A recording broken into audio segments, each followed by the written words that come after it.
उत्तर प्रदेश की जेलों में बंद कैदियों को आत्मनिर्भर बनाने का काम शुरू किया गया है। दरअसल यूपी की जेलों में कई ऐसे उत्पाद तैयार किए जा रहे हैं जिन्हें एमएसएमई के जरिए बेचा भी जाएगा और जिसका लाभ सीधे कैदियों को मिलेगा। इससे जेल से निकलने के बाद कैदी आत्मनिर्भर होंगे। जेल में लगातार हो रहे सुधार को लेकर जेल मंत्री धर्मवीर प्रजापति से खास बातचीत की हमारे संवाददाता अश्विनी सिंह ने। उत्तर प्रदेश के जेलों में जहां अपराधियों के सुधार का काम किया जा रहा है, वहीं अब उनको आत्मनिर्भर भी बनाया जा रहा है। उत्तर प्रदेश की जेल में तमाम ऐसे उत्पाद हैं जो लगातार बनाए जा रहे हैं और इसी को लेकर हमसे बातचीत करने के लिए जेल मंत्री धर्मवीर प्रजापति जी। सर, लगातार उत्तर प्रदेश में एक के बाद एक काम हो रहे हैं। हम तस्वीरों के माध्यम से दिखाएंगे अभी कि किस तरीके से उत्तर प्रदेश के जो जेल में ये बनाए जा रहे हैं। ये तमाम जो देखिए कलाकृतियाँ जो है, जो कैप हो चाहिए, सब बनाया जा रहा है। इसके साथ पेंटिंग की बात करते हैं तो पेंटिंग भी उत्तर प्रदेश के जेलों में बनाए गए हैं। इसके साथ ही एक और पेंटिंग है जिसको हम दिखाएंगे कि ये भी उत्तर प्रदेश के जेल में जो कैदी हैं उन्होंने इसको बनाया है। और इसी सब चीज़ों को लेकर हम बातचीत भी करेंगे कि सर, लगातार हम देख रहे हैं कि जेलों में तिरंगा यात्रा में भी बड़ी एक भूमिका कैदियों ने निभाई थी और अब पेंटिंग का भी काम है, चाहे तमाम और भी उत्पाद जो हैं वो जेलों में बनाए, उसको लेकर किस तरीके से काम किया जा रहा है? देखिए, जब शुरुआत हमने जेलों के दौरे की उसमें देखने को मिला कि युवा बहुत बड़ी संख्या में है। तब मन में विचार आया कि क्यों न इसको युवा को रोज़गार से जोड़ा जाए। तो उसके बाद में माननीय मुख्यमंत्री से मैंने समय लिया, उनके साथ चर्चा की। चर्चा के बाद में मैंने कहा कि हम जो है कैदियों को कुछ प्रशिक्षण दें और कैदियों के बनाए हुए प्रोडक्टों को हम जनता के बीच में ले जाएं, ऐसा प्रयास हम लोगों को करना चाहिए।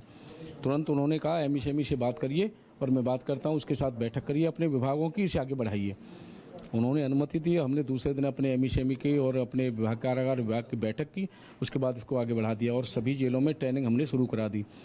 उसके पीछे रहस्य ये है कि जो बंदी खाना के बाद में बैरक में जब बंद रहते हैं तो आपस में सिर्फ वही चर्चा करते होंगे जो इन्होंने घटना घटित की हैं, और अगर यही चर्चा करते रहेंगे तो मनोदशा उनकी नहीं ठीक होगी, विकृति मानसिकता ठीक नहीं होगी। इसलिए हमने गायत्री मंत्र का उच्चारण करवाया। हमने ट्रेनिंग करा रहे हैं कि वो फालतू न रहें।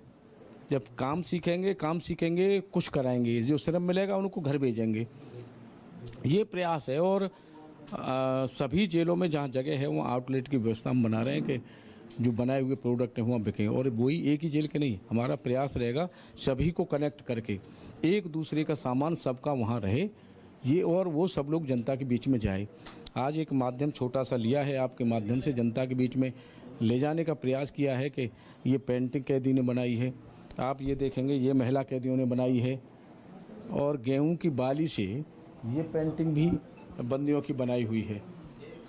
आप कल्पना करिए कि मैंने जो है वहाँ अभी शाहजहाँपुर में 2 कैदियों ने भगवान कृष्ण और राधा, भगवान शंकर और माँ पार्वती का रूप धारण करके जिस तरह से उन्होंने वहाँ झांकी प्रस्तुत की, वो लगता था कि मथुरा के कलाकार हमारे पीछे हैं। तो प्रतिभाएं हैं वहाँ।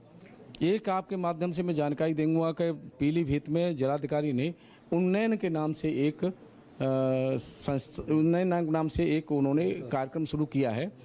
और वहाँ उन्होंने पहले जानकारी जेल अधीक्षक से की कि 5वीं क्लास के बाद में कौन पढ़ना बंद हो गया, 8वीं के बाद, 9वीं के बाद, 10वीं के बाद।